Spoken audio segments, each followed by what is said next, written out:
പകുതി പണം കൊണ്ട് വീട് നിർമ്മിക്കാം, ബാക്കി പകുതി പണം 50 മാസത്തവണകളായി തിരിച്ചടച്ചാൽ മതി. പലിശയില്ലാതെ, കൂടാതെ മാസത്തവണകളുടെ 20% subsidy. Baith Homes for Builders Private Limited. വീഡിയോയിൽ വന്നിരിക്കുന്ന സംഭവം വെച്ച് നോക്കും, ഞങ്ങൾ തന്നെ ഞെട്ടിപ്പോയി അത് കണ്ടു കഴിഞ്ഞപ്പോൾ. ഔട്ട്സൈഡർ എന്നുള്ള രീതി കാണുമ്പോൾ ഒരാൾക്കും അതിന് ന്യായീകരിക്കാൻ പറ്റില്ല. ഇതെന്താ ഇത്, ഭർത്താവ് തല്ലുന്നു എന്ന് പറയുന്നു, അവൾ അതിന് അഭിമാനപൂർവ്വം വിളിച്ചു പറയുന്നു എന്നുള്ളൊരു കണ്ണിലെ ജെ മൂവിയൊക്കെ വെച്ചിട്ടാണ് ആളുകൾ ഗ്രേറ്റ് ഇന്ത്യൻ കിച്ചൺ. ഇങ്ങനെയൊക്കെ ഞാൻ അതായത് അതിനകത്തൊരു സീനുണ്ട്, സുരാജേട്ടൻ ഇടയ്ക്കിടയ്ക്ക് നിമിഷം അടിച്ചിട്ട് ഹോട്ടലിൽ കൊണ്ടുപോയി പൊറോട്ടയും ഇടിയപ്പവും വാങ്ങിച്ചു കൊടുക്കും. അത് ജയിലുണ്ട്, ഇവിടെ കൊണ്ടുപോയിട്ട് ഇടിയപ്പവും ചിക്കൻ കറിയും വാങ്ങി കൊടുക്കുന്നത്. അങ്ങനെ ഒരു അടി എന്നെ പ്രജേട്ടനെ അടിച്ചിട്ടുണ്ടെങ്കിൽ എന്റെ കയ്യിൽ നിന്ന് വാങ്ങി ഉറക്കാൻ പോകും ഫസ്റ്റത്തെ സാധനം. പ്രജേട്ടൻ നല്ല അടി തരുമെന്ന് പറഞ്ഞ സാധനം ഞാൻ നല്ല കിട്ടാറുണ്ടെന്ന് പറഞ്ഞ് എന്നെ ചുമ്മാ ഇങ്ങനെ ഒന്ന് തല്ലുന്നതന്നെ ഏട്ടന് നല്ല അടി. മതിയായി മറ്റേ സംഭവം ബാംഗ്ലൂർ ഡേയ്സ്, ഇനിയെങ്കിലും ആരെങ്കിലും ഒന്ന് കേൾക്കട്ടെ എന്നുള്ള സ്കീമില് ഞാൻ അങ്ങോട്ട് എന്തൊക്കെയോ പറഞ്ഞപ്പോ പ്രജേട്ടൻ ഉച്ചകല്ലേ എന്നിട്ട് എന്റെ കൈക്ക് ഒരു അടി അടിച്ചു, ശരിക്കും അടിച്ചു. എന്നെ ജീവിതത്തിൽ ഏട്ടൻ അങ്ങനെയെങ്കിലും അടിക്കുന്നത് ഫസ്റ്റ് ടൈമാണ്. എന്റെ ടാറ്റു അടിച്ചിട്ട് ഒരു ദിവസം മുഴുവൻ അത് കണ്ടിരുന്ന് കരഞ്ഞ ആളാ. എനിക്കിങ്ങനെ സഫർ ചെയ്ത് ഈ ലൈഫിലൂടെ കടന്ന് ഇത്രയും 10 വർഷം ഒരുമിച്ച് ജീവിക്കേണ്ട ആവശ്യം എനിക്ക് നല്ല ഇന്നത്തെ കാലത്ത് ഒരു കുട്ടിക്കും അതില്ല. വൈഫിനെ അടിച്ചു എന്ന് പറയുമ്പോൾ എന്നെ ഭയങ്കരമായിട്ട് ഇഷ്ടപ്പെടുന്ന കുറേ ആൾക്കാരുണ്ട് എൻ്റെ ക്ലാസ്സിലും എല്ലാവരും. അപ്പം ഞാൻ ഇന്നലെ എൻ്റെ കുഞ്ഞു കുട്ടികളോട് ഞാൻ ഇന്നലെ ക്ലാസ് കഴിഞ്ഞിട്ട് ഞാൻ അവരോട് പറഞ്ഞു, അടീൻ്റെ അല്ല കേട്ടോ ഫോക്കസ് ചെയ്യണേ, നമ്മൾ കഷ്ടപ്പാടിൻ്റെ അങ്ങേത്തിൽ ഒന്ന് ആലോചിച്ച് നോക്കി. നമ്മളൊരു 3-4 മാസം നമുക്കൊരു ഫസ്റ്റ് നൈറ്റ് ഇല്ലടോ. ഇവള് വന്നിട്ട് ആ മിക്സറിന്റെ കവർ എടുത്തിന്റെ തലക്ക് രണ്ടി ഞാൻ മിക്സറിൽ ഇങ്ങനെ കുളിച്ചിങ്ങനെ ചേട്ടാ I think I M in love with you എന്ന് പറഞ്ഞു. അന്ന് തന്നെ ബൈക്കിൽ നിന്ന് ഞാൻ ബാക്കിൽ പറഞ്ഞു. അപ്പൊ പ്രജേട്ടൻ അത് മനസ്സിലായില്ല, പുള്ളിക്ക് ഇംഗ്ലീഷ് അറിയത്തില്ലായിരുന്നു. അപ്പൊ പുള്ളി എന്നോട് ലവ്. ചേട്ടൻ ഫുൾ ടൈം ഗേൾസുമായിട്ട് ഡാൻസ് റീൽസ് ഒക്കെ കാണുന്നല്ലേ. ചേച്ചി കൂട്ടത്തില്ല, ചേച്ചി ചോദിച്ചിട്ടില്ല എന്താ ഒരു ഡാൻസിന് എന്നെ വിളിക്കാറുണ്ട്, ഞാൻ പോവാനിട്ടാ. ആണോ? എനിക്ക് എന്താ പ്രശ്നം എന്നറിയോ, ഒരു സ്റ്റേറ്റ്മെന്റ് കാരണം ഒരുപാട് വിവാദങ്ങൾ ഇപ്പൊ സോഷ്യൽ മീഡിയയിലൂടെ അനുഭവിച്ചുകൊണ്ടിരിക്കുന്ന ഒരു കപ്പിളാണ് ഇന്ന് എന്റെ കൂടെ വന്നിട്ടുള്ളത്. സ്റ്റേറ്റ്മെന്റ് എന്താണെന്നറിയുമോ, ഞാൻ എന്റെ ഭാര്യയെ അടിക്കാറുണ്ട്. അപ്പൊ നമുക്ക് വെൽക്കം ചെയ്യാം പ്രജിൻ ചേട്ടൻ and ആര്യ ചേച്ചി. Welcome to Behind Words. അപ്പം അബദ്ധത്തിൽ വന്ന ഒരു സ്റ്റേറ്റ്മെന്റ് കാരണം ഇപ്പം ഓൾമോസ്റ്റ് എല്ലാ സോഷ്യൽ മീഡിയ ഇൻഫ്ലുവൻസേഴ്സും ഒരുപാട് നെഗറ്റീവ് കമന്റ്സ് നിങ്ങളെ വല്ലാണ്ട് എഫക്ട് ചെയ്യുന്നുണ്ടല്ലേ. അപ്പം എന്താണ് നിങ്ങൾക്ക് അതിനെ പറ്റി പറയാനുള്ളത്? അവിടെ വീഡിയോയിൽ വന്നിരിക്കുന്ന സംഭവം വെച്ച് നോക്കും, ഞങ്ങൾ തന്നെ ഞെട്ടിപ്പോയി അത് കണ്ടു കഴിഞ്ഞപ്പോ. നമ്മൾ അങ്ങനെയല്ലേ. ഫസ്റ്റ് ഓഫ് ഓൾ അതിലൊരു സോറി, ലൈക്ക് അതൊരു സമൂഹത്തിന് റോങ് മെസ്സേജ് ആയിട്ട് പോയിട്ടുണ്ടെങ്കിൽ അങ്ങനെ ആ ഒരു വീഡിയോയുടെ ലൈക്ക് ആ വീഡിയോ ഇറങ്ങിയത് 1 week ബിഫോർ ആണ് യൂട്യൂബിൽ. അതുവരെ അത് നല്ല സ്മൂത്ത് ആയിട്ട് പോയിക്കൊണ്ടിരുന്ന ഒരു വീഡിയോ ആണ്. ലൈക്ക് ഓൾമോസ്റ്റ് 100K മുകളിൽ ആൾക്കാർ കണ്ടു കഴിഞ്ഞ് പിന്നെ ഫേസ്ബുക്കിൽ ഈ ഒരു പോർഷൻ മാത്രം സെപ്പറേറ്റ് ആയിട്ട് വന്നപ്പോഴാണ് ഇത് ആളുകൾ കാണാൻ തുടങ്ങി. അപ്പം നമ്മൾ തന്നെ നമ്മുടെ ഫ്രണ്ട്സ് അയച്ചു തന്നിട്ടാണ് ഇത് കാണുന്നത്, നോക്കടാ ഇതെന്ത് സംഭവം എന്ന്. അപ്പം ഞാൻ തന്നെ വായിച്ചു നോക്കിയപ്പോൾ ഒരു ഔട്ട്സൈഡർ എന്നുള്ള രീതി കാണുമ്പോൾ ഒരാൾക്കും അതിന് ന്യായീകരിക്കാൻ പറ്റില്ല. ഇതെന്താ ഇത്, ഭർത്താവ് തല്ലുന്നു എന്ന് പറയുന്നു, അവൾ അതിന് അഭിമാനപൂർവ്വം വിളിച്ചു പറയുന്നു എന്നുള്ളൊരു കണ്ണിലെ നോർമലി എല്ലാ വ്യക്തികളും അത് കാണും. അതുകൊണ്ട് അതിനെ നെഗറ്റീവായിട്ട് പറയുന്നവരെ കുറ്റപ്പെടുത്താൻ ഞങ്ങൾക്ക് ഒരു റൈറ്റും ഇല്ല. കേട്ടവർ ആ സെൻസിലാണ് എടുത്തിട്ടുള്ളത്. പക്ഷെ അതിൽ സംഭവിച്ചേക്കുന്ന ഒരു കാര്യം എന്താണെന്ന് വെച്ചാൽ, ഫസ്റ്റ് ഓഫ് ഓൾ ഞങ്ങൾ അത് പറഞ്ഞത് ഈ പ്രജേട്ടൻ നല്ല അടി തരും എന്ന് പറഞ്ഞ സാധനം ഞാൻ നല്ല കിട്ടാറുണ്ടെന്ന് പറഞ്ഞ് എന്നെ ചുമ്മാ ഇങ്ങനെ ഒന്ന് തല്ലുന്ന തന്നെ ഏട്ടന് നല്ല അടിയാണ് ഏട്ടൻ്റെ ഇതിൽ. കാരണം എൻ്റെ ഫസ്റ്റ് ഇൻ്റർവ്യൂവിൽ ഞാൻ പറഞ്ഞിട്ടുണ്ട്, എൻ്റെ ടാറ്റു അടിച്ചിട്ട് ഒരു ദിവസം മുഴുവൻ അത് കണ്ടിരുന്ന് കരഞ്ഞ ആളാണ്. എനിക്കൊരു സൂചി കുത്തുന്ന പോലും സഹിക്കാൻ പറ്റാത്ത ആളാണ് പ്രജ എന്നുള്ളത്. അത് ഫസ്റ്റത്തെ ഇൻ്റർവ്യൂ കണ്ട എല്ലാവർക്കും മനസ്സിലാവും. അപ്പം അതാണ് ഏട്ടൻ്റെ നല്ലടി ആദ്യത്തത്. രണ്ടാമത്തെ കാര്യം, ഈ സംഭവം ഈ ഇൻസിഡൻറ്റ് ഞങ്ങൾ പറഞ്ഞു തുടങ്ങിയത് ഞങ്ങളുടെ കല്യാണം കഴിഞ്ഞത് 10 വർഷം മുന്നേ ആടാ. ഈ ഓഗസ്റ്റ് വന്ന 10th ആനിവേഴ്സറി ആണ്. അതിൻ്റെ 2 വർഷം മുന്നേ ഞങ്ങൾ പ്രണയിച്ചിട്ടുണ്ട്. ആലോചിക്കണം. അപ്പോൾ 12 years ആയിട്ട് ഞങ്ങൾ ഒരുമിച്ചാണ് ഒരു തരത്തിൽ. അപ്പോൾ ഈ കല്യാണം കഴിഞ്ഞ സാഹചര്യമേ ഞങ്ങൾ സോഷ്യൽ മീഡിയയിലൂടെ പറഞ്ഞിട്ടുള്ളൂ, ഇങ്ങനെയൊക്കെ സാഹചര്യത്തിൽ കല്യാണം കഴിഞ്ഞു. പക്ഷെ അതിന് പിന്നീട് നടന്നിട്ടുള്ള ആ ഒരു കല്യാണത്തിന് ശേഷമുള്ള ഒരു 1.5-2 വർഷം ഞങ്ങളുടെ ജീവിതത്തിൽ എന്തായിരുന്നു എന്നുള്ളത് ഞങ്ങൾ പറഞ്ഞിട്ടില്ല. കാരണം അത് ഭയങ്കര പെയിൻഫുൾ ആയിട്ടുള്ളൊരു മെമ്മറിയാണ്. അത്രത്തോളം പെയിന് നമ്മൾ പബ്ലിക്കിൽ പറയാൻ ഞങ്ങൾ ആഗ്രഹിച്ചിരുന്നില്ല സത്യം പറഞ്ഞാൽ. അതിനുള്ളൊരു ആവശ്യകത വന്നില്ല. അതാണ് നമ്മൾ അതിൽ പറഞ്ഞത്. ഈ കണ്ടിന്യൂറ്റി ഞാൻ കൊടുത്തിട്ടുണ്ടായിരുന്നു. പക്ഷെ വന്നപ്പം ആ ഒരു സ്റ്റേറ്റ്മെന്റ് സംഭവം എന്താണെന്നറിയോ, നമ്മളവിടെ ഉദ്ദേശിച്ച കാര്യം, ജീവിതത്തിൽ ഒരുപാട് ആൾക്കാർ ചോദിക്കും നമ്മളടുത്ത്, എന്ത് രസമുള്ള ഫാമിലി, എന്തൊരു അടിപൊളി ഫാമിലി എന്ന് കേൾക്കുമ്പോൾ നമ്മളത് ഓവറാക്കി പറയണ്ട. നമ്മളെ ഇടയിലും അടിയുണ്ട്, ഞാനും കൊടുത്തിട്ടുണ്ട്, അടി ഉണ്ടായിട്ടുണ്ട്, ആ രീതിക്കാണ് പറഞ്ഞിരിക്കുന്നത്. എനിക്ക് പക്ഷെ ചേട്ടൻ അന്ന് ആ ഒരു സ്റ്റേറ്റ്മെന്റ് പറഞ്ഞപ്പം അടിക്കുന്നത് ഒരു ക്രെഡിറ്റ് ആയിട്ടാണ് പ്രേക്ഷകർക്ക് തോന്നുന്നത്. മനസ്സിലായി. അതുകൊണ്ടായിരിക്കാം ഒരു പക്ഷേ ഇത്രയും നെഗറ്റിവിറ്റി. അയ്യോ, അത് ആൾക്കാരെ കുറ്റം പറയാൻ പറ്റില്ലടാ. നമ്മള് ആ സംഭവം കണ്ടു കഴിഞ്ഞപ്പോ, ആ ക്ലിപ്പിംഗ്സ് കണ്ടു കഴിഞ്ഞപ്പോ ശരി അത് പറഞ്ഞത് മാറിപ്പോയോ എന്നുള്ള എനിക്ക് തന്നെ ഫീൽ ചെയ്തു ഇത് കണ്ടു കഴിഞ്ഞപ്പോ. പക്ഷെ ഞാൻ ചോദിച്ചു, അല്ല ഇതിന്റെ ഇടയിൽ ഞാൻ പറഞ്ഞിരുന്നല്ലോ ഞാൻ ഒച്ചയിടാറുണ്ടായിരുന്നു, ഇതൊക്കെ എവിടെ? ഇത് ഞാൻ ചോദിച്ചു, ഇതൊക്കെ എവിടെ പോയി? ഇതൊന്നും ഇല്ലല്ലോ ഇതിനകത്ത്. ആ ഒരൊറ്റ സാധനം വന്നപ്പോ നല്ല അടി അടിക്കും. പിന്നെ ഞാൻ ഭയങ്കര അഭിമാനത്തിലിരുന്നിട്ടോ എനിക്ക് നല്ലോണം രണ്ടുപേരും ക്രെഡിറ്റ് ആയിട്ട് പറയുന്ന ഞാനും അതിന് ആ ആംഗിളിൽ നോക്കിയപ്പോ അവരുടെ ഭാഗത്തും ചിന്തിച്ചപ്പോ ശരിയാണ്. ഇങ്ങനെ കാണുമ്പോ ഏതൊരു പ്രേക്ഷകനോ ഏതൊരു ആൾക്കും സത്യം പറഞ്ഞാൽ സംഭവമായിട്ട് ഇവര് കാണുന്നത്. ഒരു കാര്യം ചിന്തിക്കുമ്പോ ഇവരൊക്കെ അതിന് ഓപ്പോസ് ചെയ്ത് സംസാരിക്കുമ്പോ അതൊരു കണക്കിന് അതൊരു പോസിറ്റീവാണ്. നമ്മൾ അങ്ങനെയല്ല ചിന്തിച്ചെന്നുള്ളത് നമുക്ക് നന്നായിട്ട് അറിയാം. ഇപ്പോൾ ഇത് നമ്മൾ ഓഡിയൻസിൻ്റെ അടുത്ത് എങ്ങനെ പറഞ്ഞാൽ ആൾക്കാർക്ക് എങ്ങനെ മനസ്സിലാവും, ഇത് ഏത് രീതിയിൽ എടുക്കുന്നൊന്നും നമുക്കറിയില്ല. പക്ഷെ നമുക്കറിയാം, നമുക്ക് പേഴ്സണലി എനിക്ക് ആര്യമോക്കും അറിയാം. ഞാനിവിടെ ആര്യമോളെ എന്നാണ് വിളിച്ചു തുടങ്ങുന്നത്. അപ്പം നമ്മളെ ഇടയിൽ ഞാനൊരു ഒരു ചെറുതായിട്ടൊരു ദേഷ്യം പിടിച്ചാലും നമ്മളെ ഇടയിൽ അതിനൊരു വലിയൊരു വാല്യൂ ഉണ്ട്. നമ്മൾ അങ്ങനെയാണ്. ഞാൻ മുന്നേ ഇൻ്റർവ്യൂത്തൊക്കെ വിടുക. ഞാൻ മുന്നേ എൻ്റെ മനസ്സിലുള്ളൊരു കാര്യമുണ്ട്, എൻ്റെ ജീവിതത്തിലേക്ക് എനിക്ക് ഏറ്റവും ഇഷ്ടം ഒരു പാർട്ട്ണർ വരിക. അപ്പോൾ അതിനെ എങ്ങനെയാണ് ഹാപ്പി ആക്കുക എന്നുള്ളതാണ് ഞാൻ ചിന്തിക്കുക എപ്പോഴും. എൻ്റെ ജീവിതത്തിൽ ഏറ്റവും കൂടുതലുള്ളത് ഗേൾസാണ്, ഞാൻ പഠിപ്പിക്കുന്നതും എൻ്റെ പ്രൊഫഷനിലും ഒക്കെ. അപ്പോൾ അതൊക്കെ എനിക്കൊരു റെസ്പെക്റ്റ്, ഗേൾസിന് അല്ലെങ്കിൽ ലേഡീസിന് റെസ്പെക്റ്റ് ചെയ്യാനുള്ള ഒരു ക്യാരക്ടർ ഇല്ലെങ്കിൽ ഇവരെ ആരും ഭർത്താക്കന്മാരെ എൻ്റെ അടുത്തേക്ക് വിടില്ല. മനസ്സിലാത്. ആളുടെ പാർട്ട്ണർ 7 വർഷമായി നമ്മൾ ഈ സ്കൂൾ സ്റ്റാർട്ട് ചെയ്തിട്ട്. ഒരു ലേഡിയാണ് പാർട്ട്ണർ. സജിമോളുടെ മക്കള് അച്ചു ഗോപു ഒക്കെ നമ്മളെ കൂടെ കുഞ്ഞില് ഞാൻ ട്യൂഷൻ എടുത്തിട്ട് മേട്ടം പഠിപ്പിച്ചിട്ട് ഞങ്ങളെ കൂടെ വളർന്നു വന്ന എത്ര മക്കളുണ്ടെന്ന് അറിയാം അവിടെ. ഈ കുട്ടികളുടെ അടുത്തൊക്കെ KSB ലൈക്ക് ജസ്റ്റ് എന്തോ ടീച്ചർ എന്തോ പറഞ്ഞത്.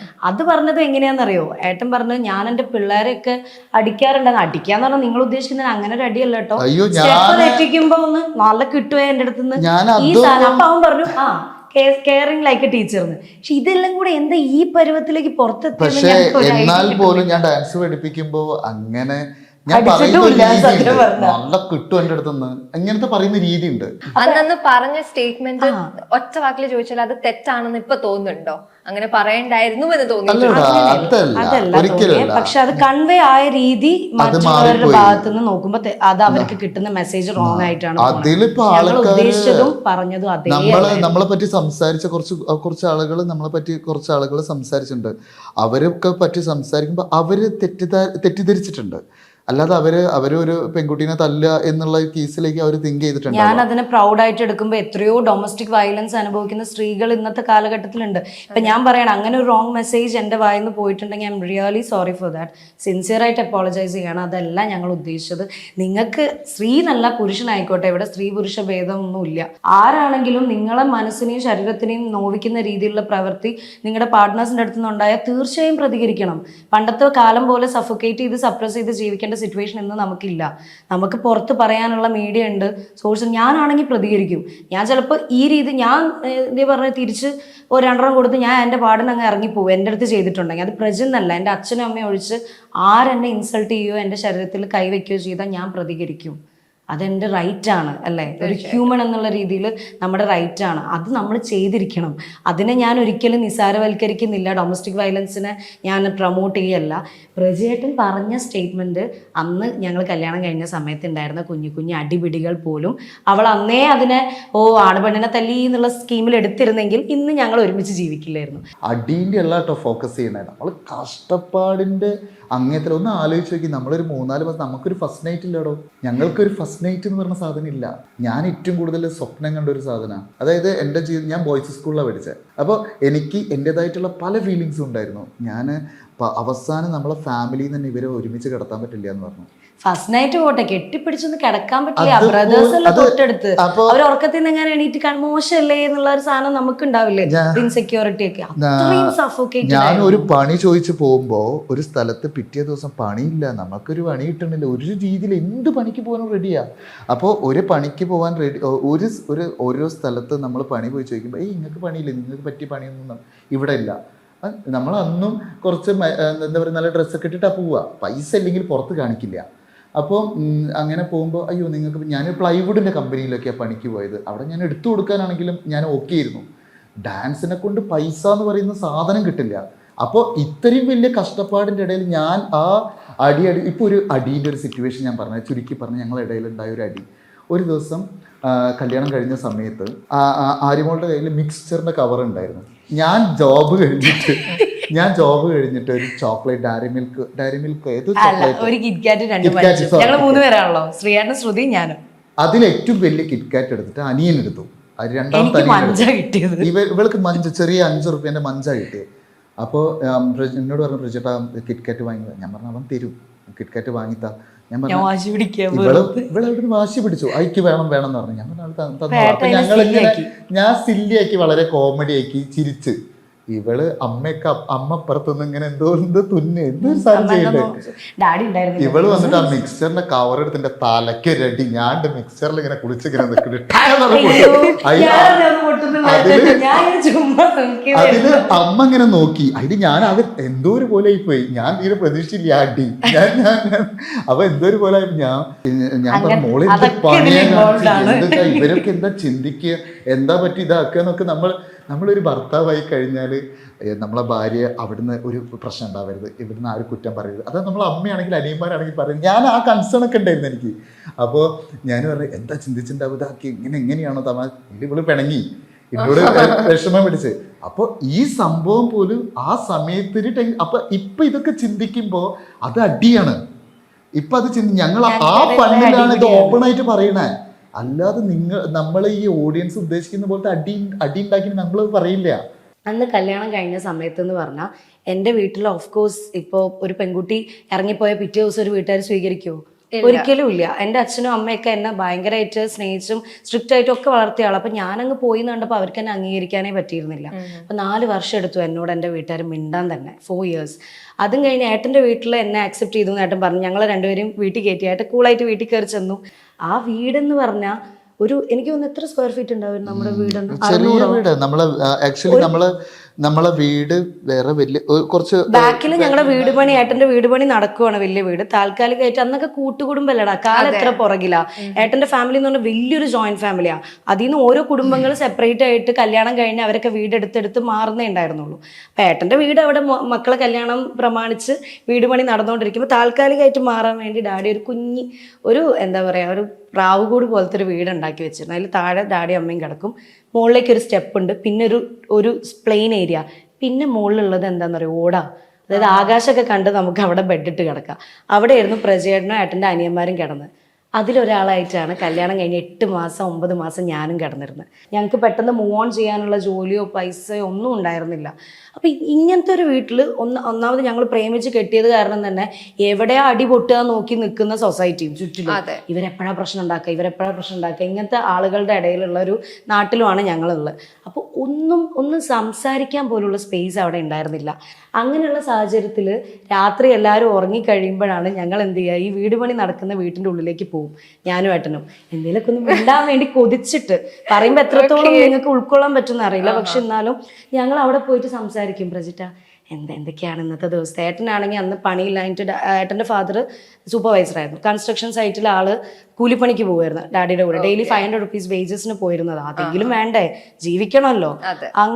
അങ്ങനെ നിൽക്കുന്ന സിറ്റുവേഷനിൽ നമ്മൾ സ്ത്രീകളെ ഒന്ന് ആലോചിച്ച് നോക്കണം. ഇപ്പം ഇയാളൊരു പെൺകുട്ടിയല്ലേ, നമ്മൾ സ്നേഹിച്ചു, എന്തൊക്കെയോ സാഹചര്യങ്ങളെ കല്യാണം കഴിച്ചു, നമ്മുടെ പാർട്ട്ണറോട് മിണ്ടാൻ പറ്റുന്നില്ല, ഒന്നും ഉറക്കെ സംസാരിക്കാൻ പറ്റുന്നില്ല, എൻ്റെ അച്ഛനും അമ്മയെ ആരും എന്നെ വിളിക്കുന്നില്ല, ഒരു ഒറ്റപ്പെട്ട അവസ്ഥ.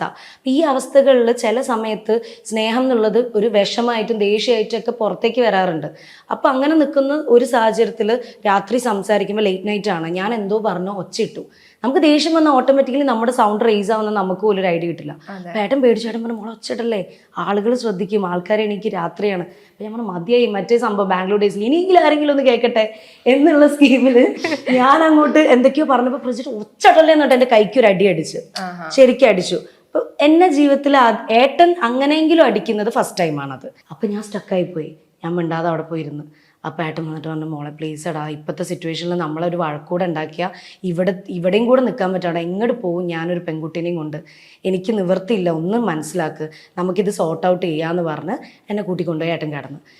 പിന്നെ അതിൽ പറഞ്ഞൊരു സാധനം, ഏട്ടൻ എനിക്ക് അടിച്ചു കഴിഞ്ഞാൽ എന്താ മൂക്കിടിക്കാൻ പഞ്ഞി റീത്ത്. അതെന്താ ഞാൻ പറഞ്ഞതെന്ന് വെച്ചാൽ അന്ന് അത് കഴിഞ്ഞ ഏട്ടൻ രാവിലെ പണിക്ക് പോയി. തിരിച്ചു വരുമ്പോൾ അന്നത്തെ ഏട്ടന്റെ കപ്പാസിറ്റിക്ക് ഒരു ചോക്കോബാറായിട്ട് വന്ന്. അറിയാതെ ഇന്നലെ അങ്ങനെ സംഭവിച്ചു പോയതാ, വിഷമിക്കണ്ട കേട്ടോ. ഞാനൊന്നൊരു കൊച്ചു തന്നെയാ, 18 വയസ്സേ ഉള്ളൂ. എല്ലാവരും കണ്ടിലും ഞാൻ ചെറിയ കുട്ടി. ഞങ്ങൾ ഫാമിലി ആയിട്ട് കണക്റ്റഡ് ആണ്, റിലേറ്റീവ്സ് ആയിരുന്നു.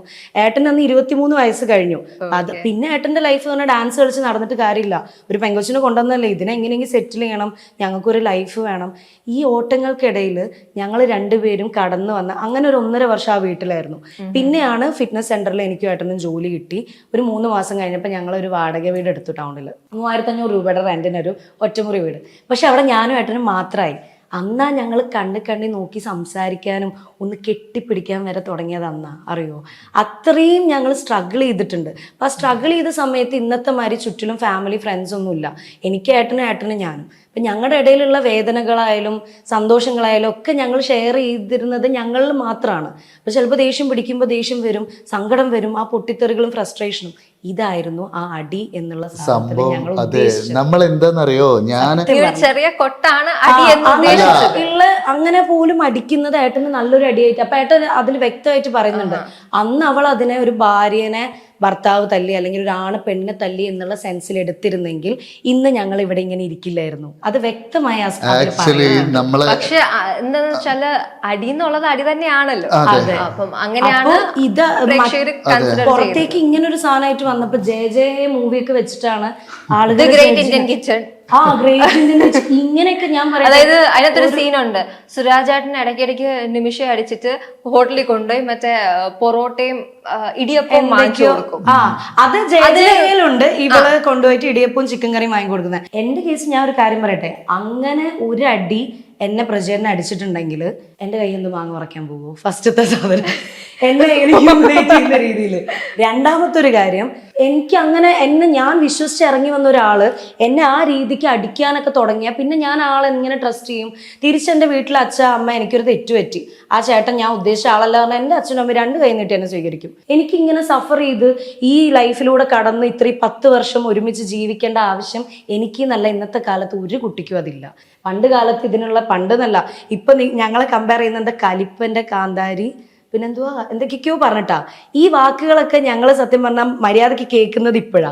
കാരണം ഈ ടിക്ടോക്ക് ഇൻസ്റ്റഗ്രാം ഒക്കെ വന്നത് ഈ 3-4 വർഷ കാലഘട്ടത്തിലല്ലേ. ഇതിനൊക്കെ എത്രയോ മുന്നേ വാട്സപ്പ് ഒന്നും ഉണ്ടായിരുന്നു ഞങ്ങൾ കേട്ടിട്ടുണ്ട്. ഞങ്ങൾക്ക് ഫോൺ പോലും ഇല്ലായിരുന്നു.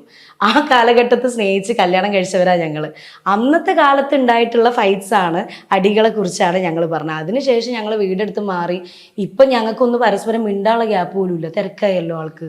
ഞങ്ങൾക്ക് രണ്ടുപേർക്കും ഒരു ഫോണായിരുന്നു ഒരു ഫോണ്. അതിലിപ്പോ നമ്മള് എങ്ങനെയാന്ന് വെച്ചാൽ ഒരു സ്ഥലത്ത് പോകുമ്പോ ആ ഫോൺ ഞാൻ യൂസ് ചെയ്യും. എന്നാലും നമ്മൾ പോകുമ്പോ ഒരുമിച്ച് പോകുമ്പോ ആ ഒരു ഫോണാണ് നമ്മൾ അങ്ങനെയാ കൊണ്ടു നടക്കാം. അപ്പൊ നമ്മളധികം വാട്സപ്പ് ചാറ്റിങ് ആ പ്രേമിക്കുന്ന സമയത്തായിരുന്നു. അത് ടെക്സ്റ്റ് കല്യാണം കഴിഞ്ഞ എത്രയോ കഴിഞ്ഞിട്ട് വാട്സപ്പ് ഡൗൺലോഡ് ചെയ്യുന്നത്. അതെ, ടെക്സ്റ്റ് മെസ്സേജ് ആയിരുന്നു അന്ന്. അന്നൊക്കെ പേയ്മെന്റ് എന്ന് പറഞ്ഞാൽ 2500-3000 രൂപ ഒരു MC-ക്ക്. ഇന്ന് ഞാൻ വാങ്ങുന്ന 15000 രൂപ എൻ്റെ ഒരു വർക്കിന് ഞാൻ മേടിക്കുന്ന പേയ്മെന്റ്. അന്ന് അതാണ് ഞങ്ങളുടെ പേയ്മെന്റ്. അന്നത്തെ കാലത്ത് അതിനുള്ള അത്രയും കുറവായിരുന്നു. പക്ഷെ അത് കിട്ടുന്ന നുള്ളിപ്പെറുക്കി വെച്ച് ഒറ്റയ്ക്കൊരു വീടെടുത്തപ്പോൾ എന്തൊക്കെ ബാധ്യതയായി? വീടിന്റെ വാടക, കറണ്ട് ബില്ല്, വെള്ളത്തിന്റെ ബില്ല്, പിന്നെ അത് സെറ്റിൽ ചെയ്യാനുള്ള ഓട്ടോ ആയിരുന്നു അത്.